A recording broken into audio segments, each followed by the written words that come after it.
Mga kapatid, maghanda po sa buhos ng ulan ngayong gabi. Kanina nga po bumaha sa ilang lugar sa Metro Manila.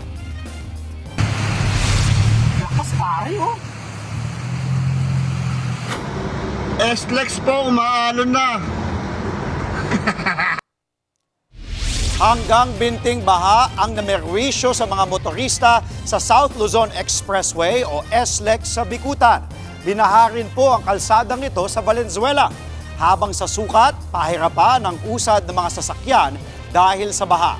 Sa forecast ng Metra, bagamat mainit, ay bubuhos po ngayong gabi ang mahina hanggang katamtamang ulan sa Metro Manila.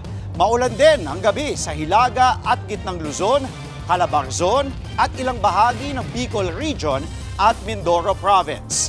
Magiging makulimlim naman hanggang sa maulan bukas sa Kabisayaan, habang mas malakas ang nagbabadyang ulan ngayong gabi sa Mindanao.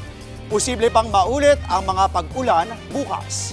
Ayon po sa Pag-asa, dulot yan ng localized thunderstorms at frontal system o yung hangganan ng mainit at malamig na hangin. Mga kapatid, Andre Felix po, iba na ang may alam at may pakialam sa panahon ngayon.